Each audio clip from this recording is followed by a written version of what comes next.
The Real McCoys, starring Walter Brennan, created by Irving Pincus. Want you to meet the family known as the Real McCoys. That's Grandpappy Amos, the head of the clan. He roars.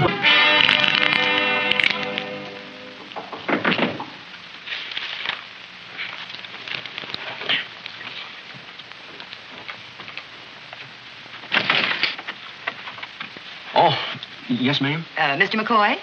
Yeah, well, we got two Mr. McCoys here. I'm one of them. Well, I'm Miss Everly. I'm with the Bluebird Swimming We're at a meeting, and my little brother and sister, they're both asleep. Well, I won't take up more than 5 minutes of your time. I promise. Well, excuse me a minute. Come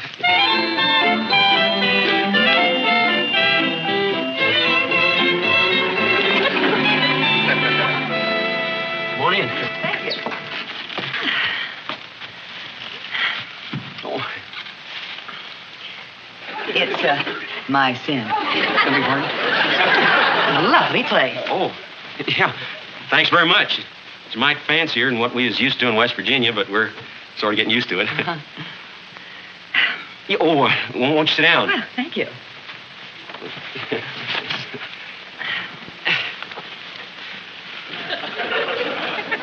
Well, you sure don't look like a traveling salesman. That's what everybody says.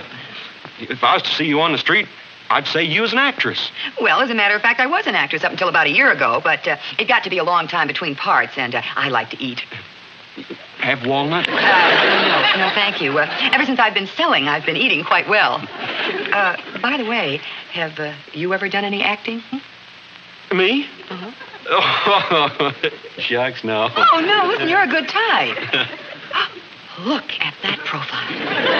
Well, I didn't even know I had one. Well, let's get on to swimming pools. I don't want to take up too much of your time. Ma'am, trying to sell me a swimming pool is like trying to sell a fur coat to a skunk. I know a producer in Hollywood who'd go just crazy over your smile. Oh, forgive me for harping on the subject. Oh, no, you go right ahead, harp. Mr. McCoy, you left your smile running. Oh, I'm sorry. Now, let's see, where was I? You're talking about my smile. Now, the Bluebird Company went into business with the idea of making swimming pools available to people like you. Our motto is, if you can afford a backyard, you can afford a Bluebird. Now, you mentioned children a moment ago. Think of the safety angle. No more dangerous highways to cross to get to treacherous lakes. Why, they can enjoy themselves all summer right in your own backyard where you can keep your eye on them. Now, let me show you our 15 by 20 fiberglass plunge. No, allow me, ma'am. Oh, what strong hands. Well, they're sort of fair to middling. Now, Mr. McCoy, what would you say if I were to tell you that you could have this pool without laying out one single red cent? Oh, that's frightening. Oh, don't be scared. I'm gentle as a lamb. Yes, well, I'm sure of that. Now, let's see, where was I? Oh, yes. Now, this pool sells for $1,100. Your bank will loan you $900 with no trouble at all, leaving a balance of $200 for you to put up. Don't look now, ma'am, but you just run into trouble. Boy, wait. When your neighbors see this beautiful pool and hear how little it costs, why, I'm going to get other orders. Now, for every order I get, I'll pay you $50. There. You see? 4 orders, $200. No down payment. There's still that $900 we got from the bank. They might want that back, you know. No, I'm afraid you're barking up the wrong tree, Miss Everly. Mr. McCoy, do it again. You shiver. Dead bless you, I ain't seen the lights in all my born days. Oh, boy, Grandpa's mad. What's the matter, Grandpa? No, I was just getting ready to work them stony acres right after breakfast. Somebody up and busted the plowshare. Grandpa, I don't know why you fool with that ground. You said yourself it's nothing but a bed of rock. Why don't you forget about it? I can't forget it. Them 3 acres is laying up there just laughing at me. I'm going to lick him if it's the last thing I do. Where's Luke? He's getting dressed. Grandpa, he's acting kind of funny. I'm worried about him. Why, just because you was asleep when we come home last night? Well, it ain't like Luke to go to bed so early. And this morning, he didn't say nothing to me. He just sat there and grinned, kind of sick-like. I think he's coming down with the shakes or something. I ain't coming down with nothing. Well, you didn't do nothing but toss and turn all night long. Well, I just felt like tossing and turning, that's all. No, to tell the truth, I was having nightmares. Nightmares? Yeah, I dreamed it was summertime, and little Luke and Hassie here, they was crossing the highway to go swimming up the lake. When along come this here great big truck, and... Oh, my, it was pitiful. Ain't got no place else to swim. Well, sure wish you did. Maybe he'd like us to put in a swimming pool. Now, there's the best idea I heard of month of Sundays. Well, I'll tell you what you do, Luke. Right after breakfast, you go out and start digging. But get it nice and big so we can float our yacht in it. Grandpa, it's funny the way it increases the value of your property. What does? You know, what you said. You mean swimming pool? Doggone, every time you come up with that idea, I like it better. Oh, what's going on around here? Can't you quit talking about swimming pools? It ain't healthy. I wasn't talking about swimming pools. Well, dagnabbit, who is? Well, I think it's a great idea. Look at his little face light up. Can we get one of the diving board? Now, Hasty, you quit talking about swimming pools, too, because we ain't a swimming pool family. Now, Grandpa, that there thinking is old-fashioned thinking. Well, if you can afford a backyard, you can afford a bluebird. A bluebird? I meant to say a swimming pool. You out of your mind, son? Well, it's not for me, Grandpa. But if Kate and the kids has got their hearts set on it... Now, Kate, you get these highfalutin ideas out of your head. Grandpa, what are you yelling at me for? Now, give her a chance, Grandpa. What was it you were saying about how easy it is to get a bank loan on a swimming pool? Bank loan? Who do you think you are, Kate McCoy? I didn't say nothing about no bank loan. Now, don't jump down her throat, Grandpa. What do? We just sit here talking about swimming pools. I ain't never heard nothing so all-fired foolish in all my born days. Are you? No, I don't want to hear no more about it. Let's eat our breakfast. Luke, this lid is stuck. Would you open it, please? Gosh, Luke, you sure have strong hands. You hush. What's the matter with you? Gee, you better get a doctor for him.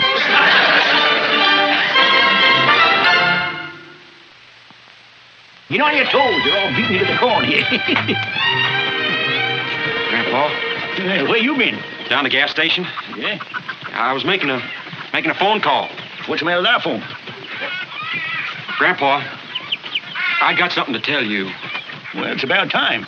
What's eating at you? Well, last night... Well, I can't tell you if you keep looking at me like that. All right. Leave us here. Well, last night, I signed a contract for us to buy a swimming pool. Well, you can look at me now. Don't know as a kid. Unless what I heard was wrong. I don't repeat what I think you said, because if you didn't say it, you'd think I'm crazy, but I hope you didn't say it. This contract right here. For once in my life, I'm glad I can't read. Why'd you do it, boy? Well, you see, last night this salesman come up to the house... Held the gun on you, huh? Remember when Uncle Jim held the gun on that silly fella because he wouldn't pay $5 for that pint of corn? The law made him give the $5 back again? Well, this is the same thing. Come on. Grandpa, she didn't pull no gun on me. She must have pulled a gun. She? That's right. She good looking? Yep. Young? Yeah. I see. Grandpa, she made it sound like I was real good horse sense. Yeah, that's exactly what Adam said to the Lord when he ate that apple. No, her being young and good looking didn't have nothing to do with it. I tell you, this here's a real good deal. How tall was she? Well, she come to about here. Now, look, we don't have to lay out no money at all. You see, they got a deal. The color of her hair? Well, it was sort of yellow. You know, they loan money quicker on a swimming pool than anything else. Smell good, did she? Oh, like an acre of jasmine on a summer night. Grandpa, I was thinking about the kids. You know, that lake's dangerous with them snakes in there. Oh, an ocean full of snakes ain't half as dangerous as a pretty woman with something to sell. I feel like a fool, Grandpa. Well, if it's any comfort to you, I once bought a set of automobile seat covers from a sales lady with yellow hair and blue eyes. What about it? I didn't have no automobile. Grandpa, that'd make me feel better if I didn't feel so sick. Well, come on, we're going right over. Wait, where are you going? We're going to call up that swimming pool company and tell them we changed our minds. Grandpa already tried that. What'd they say? They'll sue us. You was led astray by a pretty girl. Oh, no. Now, that ain't so, sugar babe. Well, the only time I was ever led astray by pretty girls when I married you. Luke. That's not what I meant to say. It doesn't matter, Luke. You don't have to say a thing to me again as long as we live. Now, sugar babe, you know you don't mean that. Luke, I'd like to have a little talk with Kate. Why don't you take the kids out on the front porch and sit yourself down for a spell, eh? Here we go again. You can tell her from me, Grandpa, that if a woman don't trust the man that loves her, it's a pretty good sign that maybe she don't love him. What'd you do now, Luke? Are we old enough to hear it? Huh, Luke, huh? Kate, honey. I don't want to talk about it, Grandpa. Oh, you poor, unfortunate, pitiful little critter. Your world's come to an end, huh? You ain't got nothing to live for no more. Would you like to borrow my gun? Oh, don't talk hogwash. Well, you can't go on. Your husband don't love you no more. He does so, Grandpa. Don't you say that. No, he does, huh? Well, maybe it wasn't your heart that was busted. Maybe it was just your female vanity. I don't want to talk about it, Grandpa. I'm not in the mood. Yeah, most people ain't never in the mood to hear the truth. But let me tell you something about vanity, Kate. When a man falls in love with a pretty girl and marries her, that don't kill his vanity, just his spirit. They say vanity's stronger than a married man. Gets wild, like a cat that ain't been fed. What are you talking about? Well, just how long has it been since you went to the trouble of telling Luke how strong he is and how good looking?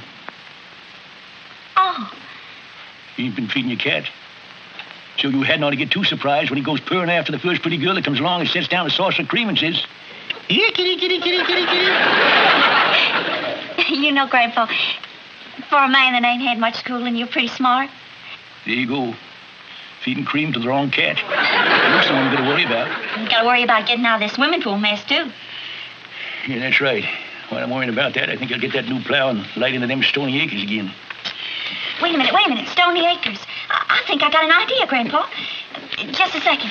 What's running through that female brain of yours? Yeah? Yeah, I think it'll work. While we're at it, we can see that big cat of mine gets some cream.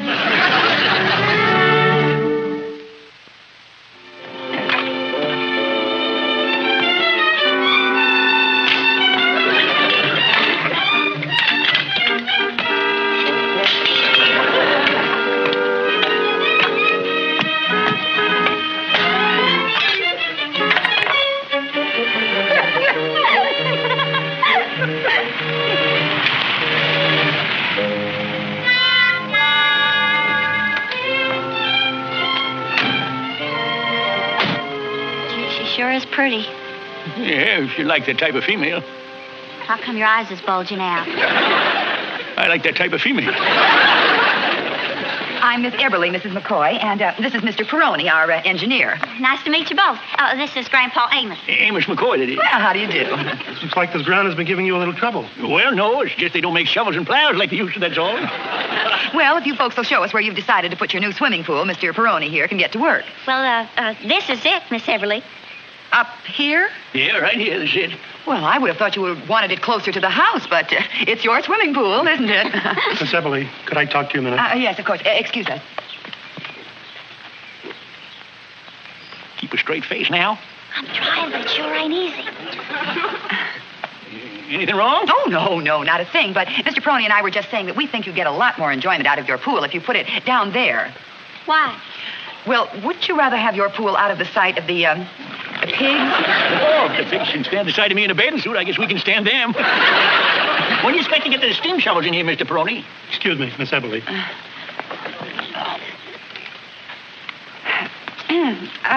Mr. McCoy, couldn't we discuss this tomorrow in your office? Whose office? I ain't got no office. You don't? Well, I just pictured you as an executive behind a big desk. That's the way you're pitching me, huh? Uh-huh. Grandpa? I'll be all right just as soon as I get out of range of that toilet water. Now, you look here, miss. We want that pool right here. I'm sorry, but you folks are just going to have to pick another location. Well, I'm sorry, too, Miss Everly, but we have a contract that says that we get to pick the spot. And this is the spot we picked. And I can hardly wait to dive right into that good, pure water.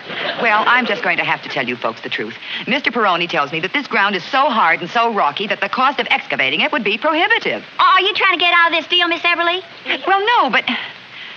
Well, yes, that's exactly what I'm trying to do.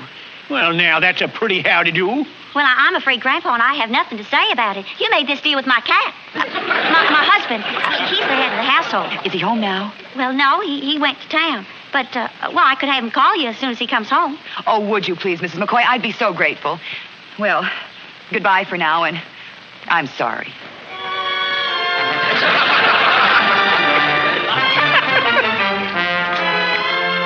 I'm awful glad you're gonna do no good now. We got us a contract. She ain't gonna back down.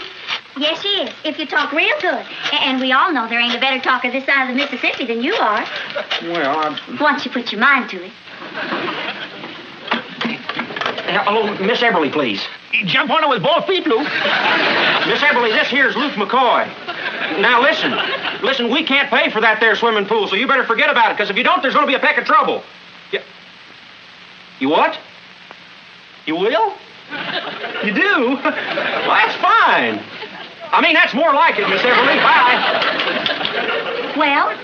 You never heard a woman put up such a fight in your life. What'd she say, Luke? She seen I had her. She seen I had her right from the start. You just got to know how to talk to them kind of folks, that's all. You mean she's letting us out of the contract? Yeah, she sure is. Oh, Luke, I'm so proud of you. You sounded real manly. Yeah, well, there's times when a man's just got to do what he's got to do, that's all. You're so right, Luke.